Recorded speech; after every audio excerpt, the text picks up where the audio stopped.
사랑하는 은혜생교회 성도 여러분들, 안녕하십니까? 김광훈 목사입니다. 우리 오늘 하루도 하나님의 말씀을 의지할 때에 하나님의 일하심을, 하나님의 도우심을 경험하는 귀한 시간, 귀한 하루가 되었으면 좋겠습니다.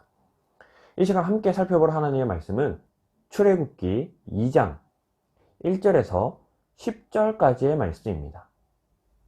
오늘 본문을 통해서 우리 힘으로 해결할 수 없는 어떤 일들이 생길 때, 우리가 정말 우리 힘으로 노력해서 어떻게 할 수 없는 그런 어려운 상황들이 우리에게 생길 때 우리가 어떻게 행동하는 것이 가장 성경적이고 바람직한 것인지 오늘 말씀 속에서 함께 찾아보고, 오늘 하루 혹 우리에게 어떤 어려운 일이나 또 우리가 해결할 수 없는 어떤 문제들이 지금 놓여 있다면 이 말씀을 실천으로 우리가 그 문제를 속에서 하나님의 일하심을, 하나님의 도우심을 경험하는 그런 귀한 시간이 되었으면 좋겠습니다. 먼저 오늘 본문은 모세가 출생하는 그 출생의 과정을 기록하고 있습니다. 근데 이 모세가 출생하는 당시 그 시대가 아주 어려운 상황이었습니다. 이스라엘 백성들이 이 애굽 땅에서 거주하면서 크게 번성하게 되는데요. 이 이스라엘 백성들이 크게 번성하는 것을 두려워했던 이 애굽 왕 바로는 이스라엘 백성들을 핍박하게 됩니다. 근데 이 핍박의 이제 강도가 점점 거세지다가 결국에는 이 아들을 낳으면 그들을 모두 죽이라라는 명령까지 내리게 됩니다. 앞에 1장 15절입니다. 애굽 왕이 히브라 산파 십브라라 하는 사람과 부하라 하는 사람에게 말하여 이르되, 너희는 히브리 여인을 위하여 해산을 도울 때에 그 자리를 살펴서 아들이거든 그를 죽이고 딸이거든 살려두라. 이 히브리 산파에게 히브리 여인들이 출산할 때 아들을 낳으면 너희가 가서 죽이고 딸이면 그냥 살려두어라 명령을 합니다. 근데 아시다시피 이 히브리 산파들이 이 바로의 명령에 거절하자 바로가 그 다음 또 다른 명령을 내리는데요. 출애굽기 1장 22절입니다. 그러므로 바로가 그의 모든 백성에게 명령하여 이르되, 아들이 태어나거든 너희는 그를 나일강에 던지고 딸이거든 살려두라 하였더라. 이 산파들이 아들들을 죽이지 못하자 이제 모든 백성에게 명령을 내려서 아들을 낳으면 나일강에 다 던져라 라고 말하고 있습니다. 이러한 시대 상황 속에서 모세가 출생하게 됩니다. 이처럼 어려운 상황 속에 모세의 부모들이 모세를 낳게 되는데, 그때의 모습을 기록하고 있는 게 오늘의 본문입니다. 함께 살펴보겠습니다. 먼저 1절 2절입니다. 레위 가족 중 한 사람이 가서 레위 여자에게 장가들어 그 여자가 임신하여 아들을 낳으니 그가 잘생긴 것을 보고 석 달 동안 그를 숨겼으나, 이 힘들고 어려운 상황 속에서 이 모세의 부모는 모세를 지키기 위해 석 달 동안 그를 숨기고 키우고 있었습니다. 그런데 3절에 보면 더 숨길 수 없게 되매 그들이 할 수 있는 최선을 다했는 게 3개월이에요. 이제 그 이상은 더 이상 그 모세를 숨길 수가 없는 지경에 이르게 됐다는 겁니다. 그들의 힘으로 이제 더 이상 어떻게 할 수 없는 상황, 정말 그들의 노력으로도 이제 더 이상 해결할 수 없는 그 상황에 그들이 놓이게 됐다는 거죠. 이때 모세의 부모들이 어떻게 행동하는지 다시 계속해서 3절 보겠습니다.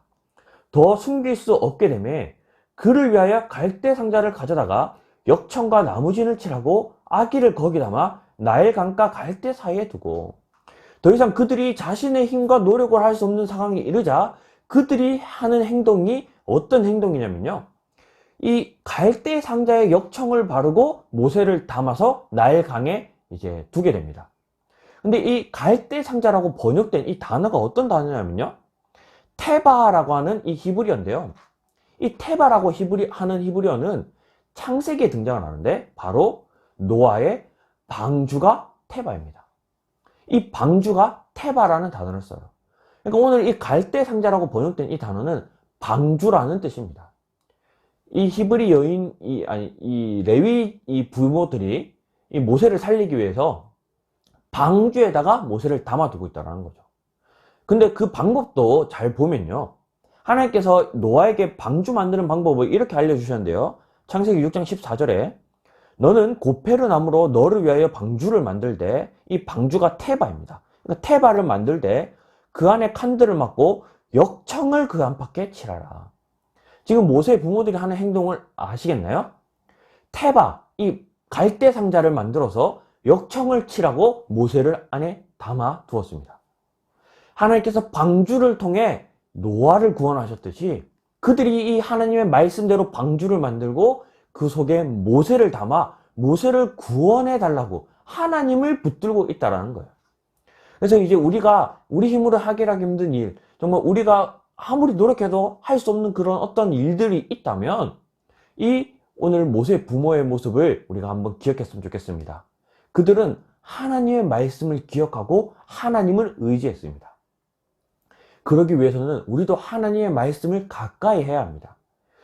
힘들 때든 좋을 때든 늘 하나님의 말씀을 가까이 하여서 우리 마음속에 차곡차곡 하나님의 말씀을 심어 두었다가 우리가 힘든 일이 생길 때, 우리가 어떤 선택의 기로에 놓일 때 우리 속에 심겨져 있던 그 하나님의 말씀이 자라서 우리가 올바른 선택을 하도록, 우리가 그 힘든 상황 속에서 하나님의 말씀을 붙들고 살아가도록 우리가 늘 하나님의 말씀을 가까이 해야 한다는 거죠. 그래서 오늘 하루 우리가 이 말씀을 통해서 실천했으면 좋겠는 것은 하나님의 말씀을 더욱 가까이 하는 그런 귀한 하루가 되었으면 좋겠습니다. 오늘 읽기로 정한 그 분량보다 정말 2배, 3배, 정말 시간도 더 많은 시간을 할애해서 정말 오늘 하루 하나님의 말씀을 더욱 풍성하게 읽고 우리 마음에 담아둘 수 있는 그런 귀한 성도들이 되었으면 좋겠습니다. 이처럼 이 모세의 부모들은 하나님의 말씀을 붙들고 하나님에 의지했는데 그 다음에 4절입니다. 그의 누이가 어떻게 되는지를 알려고 멀리 섰더니, 많은 성도들이 하나님의 말씀대로 붙들고 하나님을 의지하고 아무것도 하지 않는 경우들이 있습니다. 그런데 오늘 말씀을 보면요, 그의 누이가 이제 그 상황이 어떻게 되는가 지켜보고 있습니다. 하나님이 어떻게 일하시는지를 지켜보고 있다는 거예요. 그래서 하나님이 일하실 때 우리가 그 하나님의 일하심을 지켜보고 있다가 우리가 해야 할 일이 무엇인지를 발견해야 합니다. 그래서 누이가 이 모세를 바로의 딸이 데리고 가는 것을 보고 이렇게 말하죠.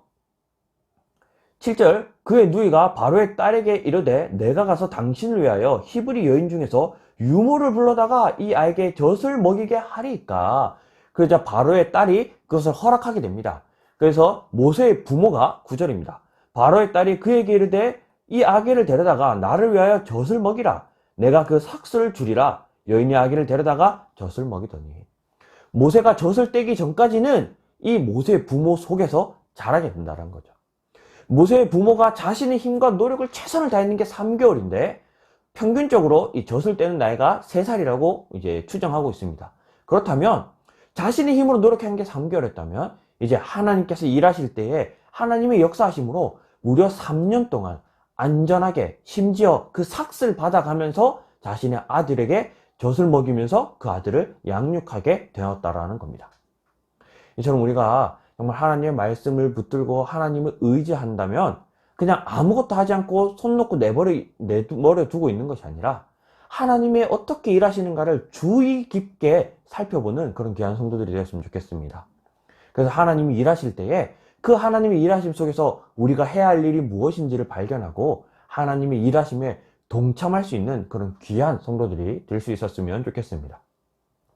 그리고 끝으로 마지막 10절 말씀 보겠습니다. 그 아기가 자라매 바로의 딸에게로 데려가니 그가 그의 아들이 되니라. 그가 그의 이름을 모세라 하여 이르되 이는 내가 그를 물에서 건져내었음이라 하였더라. 모세의 부모는 무려 2번이나 모세를 떠나보내게 됩니다. 첫 번째는 이 방주인 갈대 상자에 담아 떠나보내게 되고요. 그리고 2번째는 자신의 손으로 바로의 딸에게 자신의 아들을 떠나보내게 됩니다. 우리가 여기서 주의해야 할 것은요, 모세의 부모는 그 모세를 데리고 도망칠 수도 있었습니다. 그러나 그는 하나님께서 일하심을 발견하고 하나님께 맡겨드림으로 그 모세를 다시 한 번 더 자신의 품에서 떠나보냈다는 거죠. 우리가 무언가를 지금 붙들고 있는 게 있다면, 우리 손으로, 우리 힘으로 정말 놓지 못하는 게 있다면, 우리가 하나님을 믿는다면, 하나님의 일하심을 발견하게 되었다면 우리가 붙들고 있는 것을 내려놓고 하나님께 맡겨드릴 수 있는 그런 귀한 성도들이 되었으면 좋겠습니다. 내가 붙들고 하는 것은 3개월이지만 하나님이 역사하시면 3년이 되고요, 하나님이 역사하시면 이 모세라는 인물을 통해서 이스라엘 전체를 구원하시는 놀라운 일을 행하신다는 겁니다. 그래서 우리가 우리 힘으로 할 수 없는 일, 내가 해결할 수 없는 일, 또는 내가 놓지 못하고 붙들고 있는 일이 있다면 하나님의 말씀대로 살아가며 하나님 말씀 속에서 하나님을 의지할 때에 우리가 그것을 하나님께 맡겨드리며 하나님이 일하심을 경험하고 하나님이 도우심을 경험하고 살아갈 수 있는 그런 귀한 성도들이 되었으면 좋겠습니다. 그래서 오늘 이 말씀을 통해서 우리가 특별히 오늘 우리 말씀 읽기와 기도하기에 힘쓰는 하루가 되었으면 좋겠습니다. 말씀을 읽음으로 우리가 읽은 말씀을 통해 그 말씀에 순종하고 하나님을 의지하고 살아갈 수 있는 그런 시간이 되었으면 좋겠고요. 그리고 기도함으로 통해 우리가 하나님을 붙들고 살아갈 때에 하나님의 일하심을 발견할 수 있는 시간을 가질 수 있었으면 좋겠습니다. 그래서 말씀을 읽고 기도함으로 우리가 하나님을 의지하고 하나님의 일하심을 발견하는 그런 하루가 될 수 있는 귀한 성도들이 되었으면 좋겠습니다. 그래서 오늘 이 말씀을 기억하면서 우리 두 가지 정도 먼저 기도하고 오늘 하루를 시작했으면 좋겠는데요. 먼저는 우리 자기 자신을 위해 기도하도록 하겠습니다. 정말 우리가 오늘 하루 힘들고 어렵고 혹은 내가 아직까지 내려놓지 못하고 붙들고 있는 어떤 문제가 있다면 이 시간 정말 하나님께 온전히 내어드리며 하나님의 일하심을, 하나님의 도우심을 경험할 수 있도록 우리 자기 자신을 위해 기도했으면 좋겠고요. 우리가 두 번째는 세계를 위해서 기도했으면 좋겠습니다.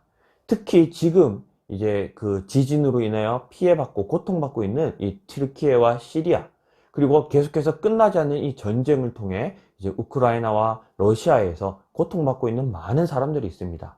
이 모든 이 현상들이 정말 하나님께서 예언하셨던 이 종말의 징조들에 속하는데요.